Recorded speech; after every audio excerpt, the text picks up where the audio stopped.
In the headlines, Finance Minister says government has spent more than $60 million on housing so far. Small business owners trained to rebuild the sector stronger, and Jazz and Creole 2018 a success. Hello and welcome to National Focus. I'm Kimani. Stay tuned for details of the headline stories and others coming up.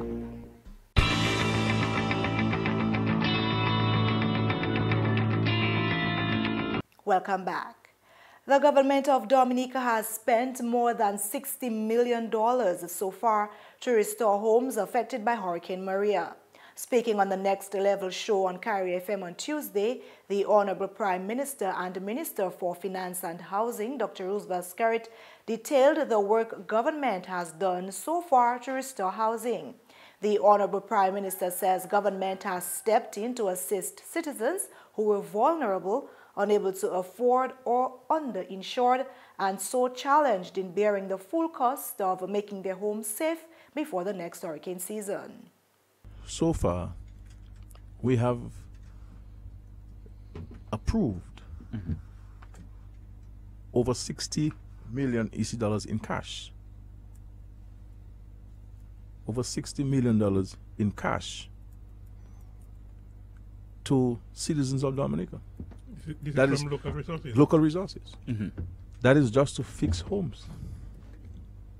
And that is outside of the procurement of building materials that we procured in a large quantity, and also procuring from local establishments. The Finance Minister admits that while not everyone has been assisted as funds are disbursed in tranches, progress should be measured by the consistency of the interventions that government has made up to this point using funds from the Citizenship by Investment program. Every 10 homes that are covered are 10 less people who will be exposed to the elements. And this is how we must measure the progress. You know, it is not by covering every home. It is by having interventions that are consistent and that are placing people in a better situation now than they were after the hurricane. You know, and so we have been helping the citizens through this means. And if your name hasn't appeared, I give you the assurance that your name will appear. You will get help from the government. Every family that we put into a home is progress, is a step in the right direction. Because this is one family less that will be homeless, and one family less whose anxiety will be set aside. And the cost of improving the housing stock, which was almost totally destroyed by the hurricane, is daily increasing. The Finance Minister said besides the $60 million in cash spent, government has also been supplying homeowners with building materials. Government had announced earlier this year that $17 million in building materials would be procured to assist citizens. Another $40 million is expected to go into housing, part of a $65 million agreement signed recently with the World Bank. Government has also committed to building 1,000 climate-resilient homes across the country, beginning in the communities of Point Michelle and the Kalinago territory. In addition to this, the Housing Minister explained contracts have been signed to build apartment complexes island-wide.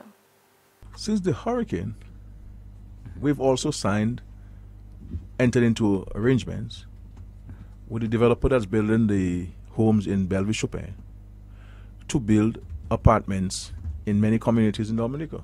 And we're talking about contracts that have been signed, designs that have been approved, and lands that are already cleared and are in the process of being cleared.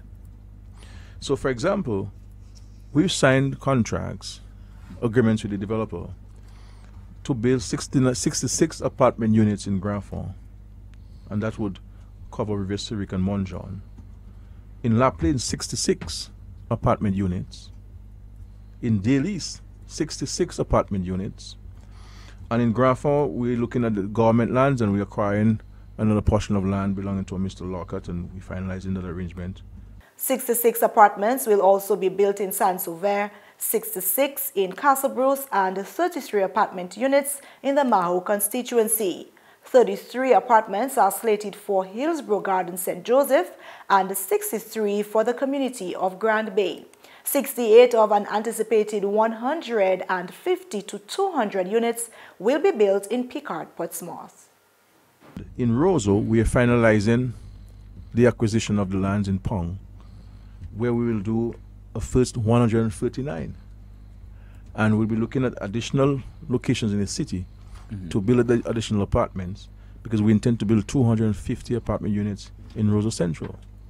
Government is also reconstructing a number of petrol casas in Centre Grand Bay, Stock Farm, Portsmouth, and Saint-Sauveur in full concrete.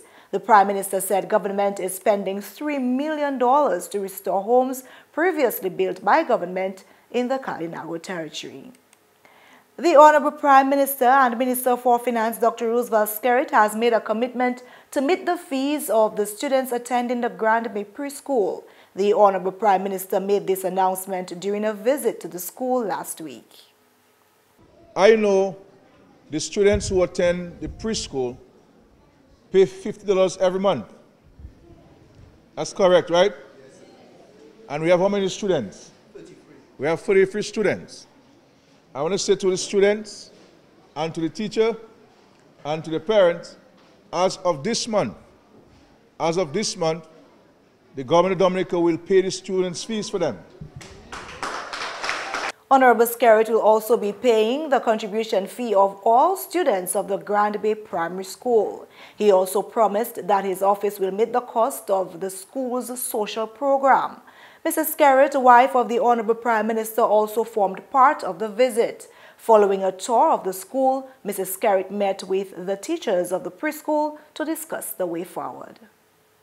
My wife here will speak to the preschool teachers today before she leaves, and to work out a program where she shall provide you with additional material for the students to enhance your teaching and the learning of the students. So we'll provide you with a lot of material support every year for the school. So we'll be adopting the preschool here and providing all the necessary support required for the preschool. Before the passage of Hurricane Maria, the Grand Bay Primary School provided lunch to students through the school feeding program. The Honorable Prime Minister said with financial assistance from his office, this program should recommence this week. I have said to the principal, we should bring back the lunch aspect of the school feeding program as early as next week, so that we shall cook lunch for the children and feed them at the 12:30 and let them go back, continue school until 2 and send them home. And again, my office will provide you with the finances, though I know the Ministry of Education helps, but my understanding that they do not give the full help that they should be given sometimes. So my office will provide the funding required for the school feeding program to commence next week. And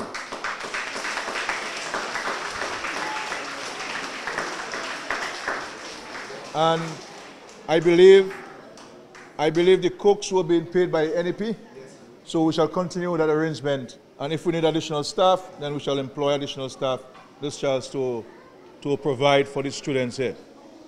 Uniforms will also be provided to each student for the new school year. In more news, residents of the Maho constituency who are not eligible for government's assistance to citizens 70 and over are now receiving a subsistence allowance of $400 a month for the next 4 months. The program will cover constituents who are between the ages of 60 and 70 years. The Honourable Member of Parliament for the Maho constituency, Rayburn Blackmore, indicated that this pilot program, currently only run in his constituency, is to assist those with financial difficulties exacerbated by Hurricane Maria. We have done an extensive survey, not only for persons who have lost their roofs, but persons who have some little difficulties, etc. So we have started that program some months ago. We actually launched the program in Massac, and then we went to Maho, and I think Campbell. So today we're doing Taru, Lai Park, Sultan, Warner, Kinfield. So what we're doing there today is that you will be receiving the first month of $400 today. He says the program will be assessed to determine its success and continuity. The Member of Parliament went to several villages in the constituency to deliver the first month of assistance to successful applicants. Honorable Blackmore reminded constituents in Warner that the assistance given to citizens by government must be valued.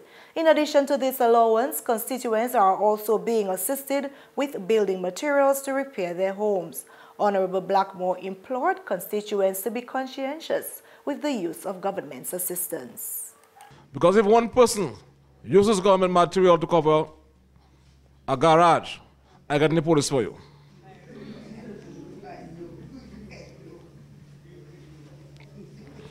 If one person uses the material to cover a shed, I get the police for you to break it down and to take the material. I tell you why. Because it would be very, very, very unfair to have persons using material to cover the garages while people are waiting in their homes.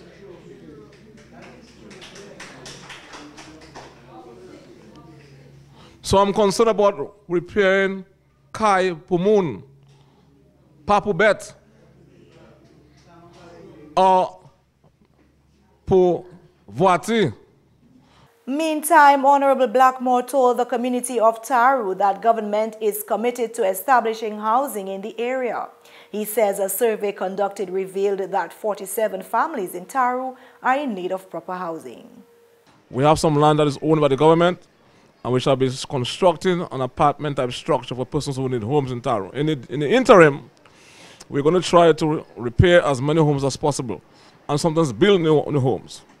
Special housing programs for other parts of the constituency, including Layu Park, Benawavi, and Masak, are also on the cards.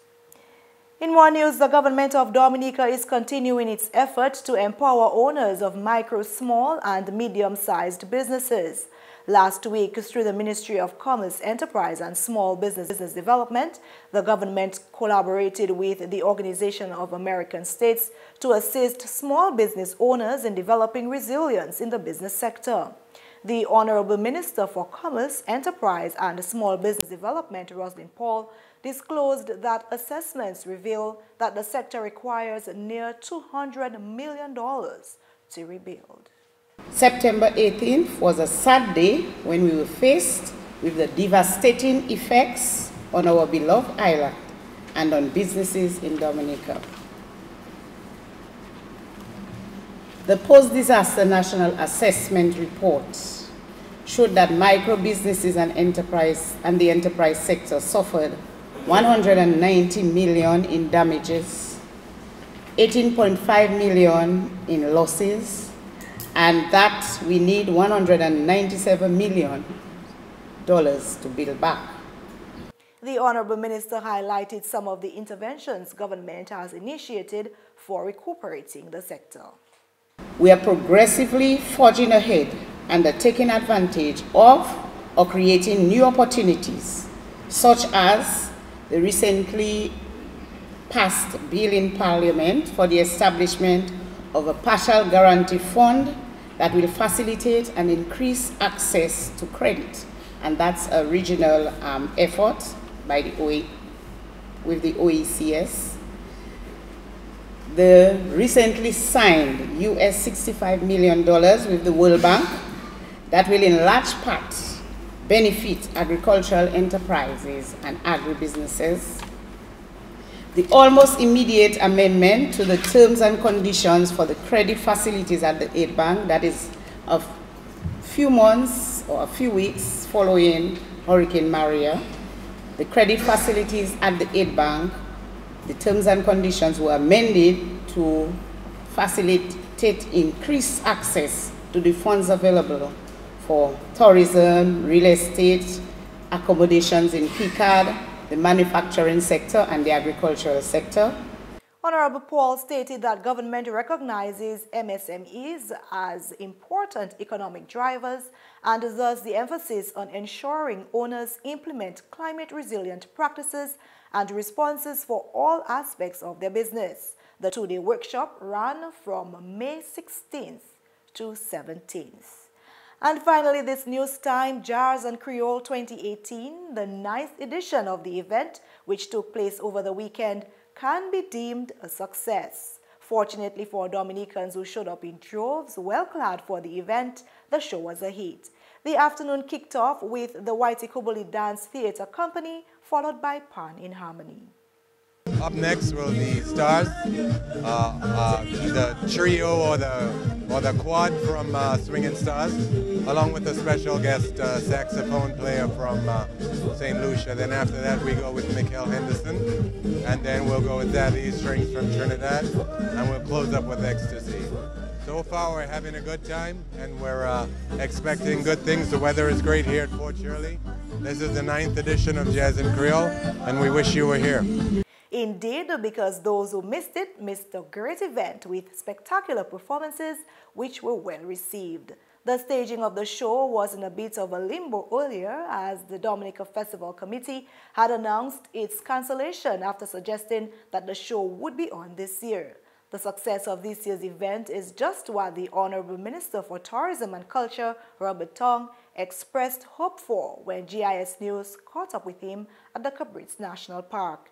He also divulged plans for the year ahead. We're very happy, God's willing, that we have another successful event. A lot of planning has gone into this event, and we're hoping that we can make the next one even better. We continuously listen to what the people have to say, what the patrons have to say, and see how we can improve on it. We're hoping that next year we'll have a Friday Village Lime, a Saturday Jazz on the Beach, and then culminating with our Sunday event. We've done consistent work in terms of improving on parking, security, making sure that everybody's safe in this beautiful environment. So again, I want to thank all the patrons for trusting us. Thank the government of Dominica. Thank all the sponsors for all of the work that they've done to ensure that this is a successful event. Here are a few clips from Jazz and Creole 2018.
That's all for this edition of National Focus. Be sure to follow GIS on facebook.com/GIS News Dominica and also follow us on Twitter at GIS Dominica. You can also catch up on past National Focus newscasts on our GIS Dominica YouTube channel. From all of us here on the GIS News production team, I'm Kimani. Thank you for watching.